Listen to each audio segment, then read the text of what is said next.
on the APEC VIP hotline, cutting-edge training for the serious athlete, apecgo.com.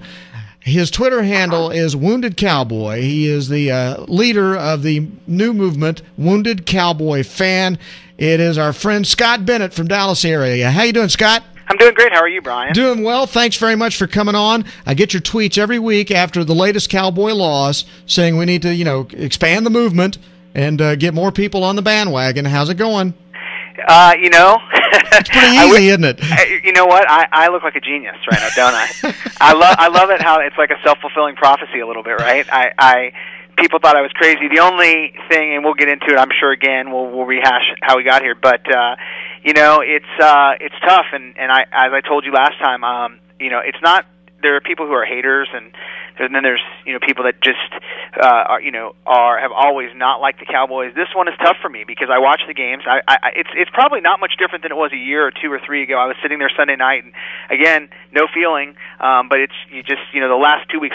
I think it's been a few weeks. I didn't talk to you, but after the Giants game, and I was actually at a Halloween event. Lots of people their kids were running around, and I can honestly say I wasn't really watching the beginning of the game, and then as I got to a place where people were watching, it was interesting to see the reaction, and I said, they are just about to rip the hearts out of the fans, and lo and behold, I mean, how much more brutal can it get than that? And then to have to go play this game this week, and just more of the same, so... Oh, and then today I get online, I'm getting ready for the show, and I go on ESPN Dallas, and the headline is, Jerry Jones will never, ever relinquish the title of general manager with the Dallas Cowboys. I mean, so what's he trying to do? Just get the entire Cowboy Nation to commit suicide en masse? Well, you're probably more connected to this than anybody, right? But I was with three guys yesterday who had seen the same thing, right? The Costas interview, and he, I've said all along, it's hard for me to cheer for a balance sheet, but now I just think it's even gotten even more clear. I can't cheer for a lunatic. The guy's a lunatic. I mean, when your ego is that big, I mean, I don't know what else you can say. He obviously is, he's worse than a mad scientist. Oh, he's scary. It's frightening. I mean, if he did have the keys to the kingdom and tried to make his own Frankenstein, it would be Tony Romo. Well, it's interesting. You're probably right about that. And on the political side of things, recently you've seen Donald Trump. I mean, I'd like to put him and Donald Trump together and just see whose ego. They could have a joust and see whose ego would survive. Wow. Because the two guys are just absolutely lunatics. I'm putting my money on Jerry. Because I mean, at least Trump knows when to cut bait. Like he'll sell a hotel if it fails or something. Jerry, he just keeps on moving on. Yeah, he does. He does. Unfortunately, but I'm sure we'll get back into it, and probably since the time we visited before, have had I wouldn't say I've had a lot of people join, and I think some people are joining for different reasons, right? They, like me, maybe they're disgusted. This has probably been building up. I got notes from a few different people. A guy and his wife, had said, "Wow, you're not alone. We did the same thing. We went to the Texans, and here I am." The only thing that doesn't look genius about what I did at first glance is that, Howard and I decided that we were going to go and support the Chiefs before the season, right? Yeah, and explain again why you decided to go with the Chiefs rather than the Texans? So the criteria for us when we were divorcing the Cowboys was that we had a list of things, right? We couldn't cheer for an NFC East team. We needed to cheer for a classic NFL team, a team that played in the outdoor stadium. We weren't going to cheer for a bandwagon team, right? So that's why we did that. I mean, we could see clearly. I mean, I think the Texans are safe there, right? And the Texans are. I think even before the season, I felt like they were, at a clear path to the Super Bowl. I mean, they're just a well-run franchise. With exactly the opposite of what Dallas is doing, but nonetheless they were winning, so it didn't seem logical. We knew and believed that we were going to be in this for the long haul. And given what Jerry said this week, I'm telling you, my self-fulfilling prophecy is happening. He is never going to let go. So it wasn't like we were choosing a one-season situation. We're going to have to make an investment. And again, I'm 40, so we landed on the Chiefs. They were the Dallas Texans, Lamar Hunt, and the ties to Dallas. So.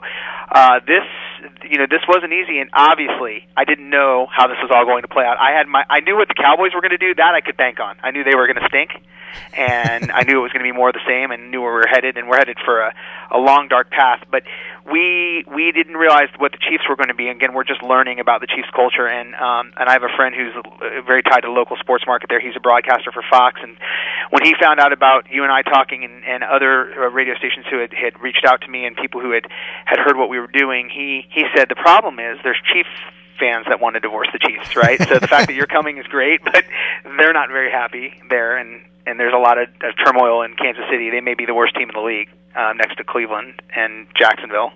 So have you had any second thoughts? No, and I'll tell you why, and I'm glad you asked. This is actually the second phase of the geniusness, is that, and you and I sort of hit on this last time, I know the Chiefs are going to make a change. And I hear rumblings as soon as, before the end of the season, could be any week now. Both Paoli and Romeo Crennel are rumored to be out. They will not stand for status quo. So they may be bad, but they're going to be better sooner. And as I said today, I tweeted today that somehow a Chiefs loss looks better than a Cowboys loss all day long, because you can hope for a pot of gold at the end of the rainbow, and I don't see it here in Jerryland. Yeah, there's something else in the pot when you see the end of the rainbow with Jerry. That's for sure. Wow, yeah, that's well said. So we're forging on and supporting. And again, this is a longer term commitment, because I don't know how. I don't see how this plays out different for Cowboy fans, and it's not easy. I told you before. Somebody has asked me, and I'm trying to be very upfront and transparent about this. This isn't a stunt to make money. This is, the original. And again, I got to thank people like you for giving us a platform. Our goal was to make sure that the message got back to Jerry that every fan matters. That in spite of the 99% that show up at that stadium and pay for standing room only, that there are fans who've had it, and there are many more that aren't following us and are doing their own thing, and I told you last time that I hope that the numbers are growing. I hear the boos. I see it when it's on the TV, so I know that they're booing, but they're in the stadium. So what are you saying? Are the $12 beers good enough for you to sit there? I don't get that. But well, yeah, here's the flaw, though. I'm kind of depressed because I see where your plan could be a failure. And it's because what's happening now is what happened with the Chicago Bears game, where all the opponents' fans buy up all the tickets, and he ends up making money anyway. He can't lose. Yeah, he's Satan. He's it's hard to say.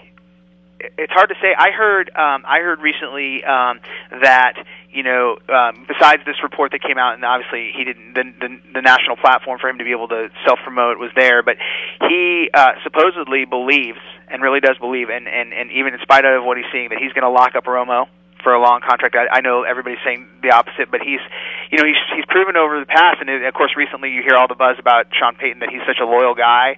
That's why he got Garrett in here, and he's been so loyal to the people in the past that he's going to lock up Romo too. And I don't know how that the guy can wake up in the morning and look at himself in the mirror with what he's building. But again, you're right. I guess if the balance sheet looks good, he doesn't care, and the average fan will keep going. It blows my mind that across the board there is not a single human being within the confines of the state of Texas who believes this man knows what he's doing, and they all say it. And our challenge doing sports talk radio every day is to come on and find a different way to say the Cowboys suck. When you've done this now for like 17 years, and yet Jerry just keeps on driving, boy. He's got the big grin, and life's good, and look at my 3 Super Bowl rings, and you still owe me for that. And I'm going, what? And did you hear him, by the way, did you hear him the other night in the Costas interview when he made the statement, I go back and I look at the tape?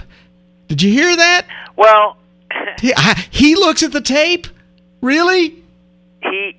They're saying that and it has been the case. Of course, I live in the Dallas area, so you can get some pretty, there's some very obvious people for some time have been saying, virtually the same thing you are, right? I think you're right. I think the good news is the media is trying every way possible, like you said. I just really believe in my heart, and that's why it's taken me to get here. I kind of kept hoping that he was really going to do this, like the smart businessman inside of him would prevail, but he's a tycoon. I looked it up. I've read, and people who are older than I say this is like the way he's like a baron, right? He just does not believe that he believes he's bigger than any decision anybody makes, and again, fans will keep going.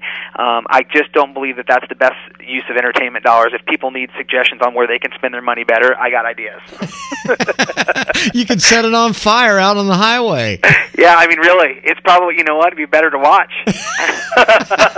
And about it's kind of the same thing, actually. About as productive, yeah, no question about it. All right, so how do people jump on this bandwagon, which is, sincere, because you didn't jump on a front runner. I mean, you took a dog when you got off the Cowboys and went with the Chiefs. You went from bad to worse, but you did it with the idea that there is hope. With the Cowboys, there is no hope. Yeah, so I appreciate it. We had started, and I shared this with you before, and you and I think had communicated a little bit. Otherwise, we had no intention of doing anything other than sending a message. We were going to do a website, but Howard Hacker, who's my partner in crime on this, a longtime friend, and we really just continue to tweet. I think it's getting heard. We're gaining. We don't spend a lot of time promoting. We're not out here trying to pull a stunt. We just and I can't thank you enough. I look, it's great for your show. Sure. But the reality of it is, today's election day, right? You get a vote. Right. So I would encourage you, be a little timely here, to vote, as you said last time we talked, with your wallet. But better, just vote with your voice. You can follow us. You don't have to follow us. Obviously, I'd ask you to stop going, and that's enough for me. But I don't know that there's enough influence that I have. But if you want to follow us at Wounded Cowboy and continue to share our message, encourage others to follow. You want to pick another team, that's okay too. I can understand you not loving the Chiefs, but I think the message is clear. Watch, and you can have me on again, and I can promise you, watch how this unfolds with the Chiefs. Before we get to the end of the season, the Chiefs will be headed in a better direction, and the Cowboys will be headed in the wrong direction, that dark alley that they're headed for. The one they've been in for years, yeah. And after all, we're talking about the future of an entire generation. No doubt. You talked about, I hadn't got out of my head, Brian, by the way, and I've shared your story a lot for people that maybe can't hear our conversation about your son. Yes. And the idea that I was born, right, that my mom used to listen to the games. And I've told people a lot about the story because it's terrible. I think about your son a lot, and I don't know how we can explain it. We live here. You want something for him to cheer for. Fortunately, right, there's other great things going on, and maybe football just isn't it, but Texas has been a football state, and the Cowboys have been supposedly been America's team. But boy, if this is any indication, maybe this is just a sign of where we really are as a country, and maybe our state is really I hope the team is not symbolic for where we are as a country, because boy, are they anything but America's team. Oh man, can we sell them to China? Can we pay off the debt with these guys? I don't know. I hate to say this, but I don't know that the quality of worker they have on the Cowboys would cut it there. Hey, maybe that's where we can find offensive linemen in China. Right. That'd be awesome. And pay them like $250 an hour. It'd be great. I'll be interested to see, right? I mean, even there was a glimmer of hope this week, and it's like somebody keeps toying with them, right? Because the division keeps separating itself. I mean, that we can't say a lot about the division. I know Washington, I heard yesterday, has its own. They don't want Jerry. Daniel Snyder doesn't want Jerry to get all the press, and so they have their own issues. And of course, Philadelphia losing. I mean, listen. The Cowboys couldn't have more. They can't find a way to get out of their own way, and the offensive line is poor, and these guys are just going to continue to be talentless. And that's I feel bad for the few good players, the guys like Witten on the team. I really do. I mean, I watched Jason Witten. What an incredible milestone for him. And you got to recognize personal accomplishment and players who've really given their heart. This guy, I don't know what he must go to work every day and say, I don't know how you live with yourself, because you're surrounded with not the best. And so I hope for better things, but I believe we're in, like you and I have said a lot, for a long road. So I'm going to continue on my journey, and we're learning a little bit about ourselves too. It's not easy to be a Chiefs fan, but they have great fans, and I believe there's better things ahead in Kansas City, and we're there. That's right, man. I love it. Builds character. I'm impressed. You're sticking with it. And anything we can do to help you out, you just let us know. And we'll be talking again, I'm sure, because there is next weekend, and th'll lose again. So should we start making predictions on how they'll lose? Well, yeah. Maybe that'd be kind of fun. I mean, here's the thing that's really funny, and I'll let you go here on this one, but keep in mind now that the Eagles right now are really trying to challenge Cowboys for most dysfunctional organization in the NFL. Okay, so what does that say if Dallas loses to Philadelphia this weekend? Well, you know what? I hate to say it, I haven't even looked at sort of, been pretty much in a vacuum. But I did hear a little bit about the Eagles. I'm guaranteeing an Eagles win, guaranteeing. And I'm going to go a step further. I'm going to say that the Cowboys have double the number of penalties, and that'll be all you need to know. That's the way our organization's run. See, this guy, always a step worse. It can always get worse. Yeah. Okay. Hey, I love talking to you every time, and we'll be talking again, Scott, I'm sure, because nothing's going to change. So. No. And you know what? Even if it does change, I'll be happy to come on then and we can celebrate. Buddy, I'm with you because maybe by then my grandchildren might actually have a team to pull for again. Oh, I hope for better things. I do. Same here, buddy. Hey, Scott, thanks very much for coming on. We loved having you and appreciate it very much. All right. Thanks, Bryan. All right. Scott Bennett, the Wounded Cowboy fan.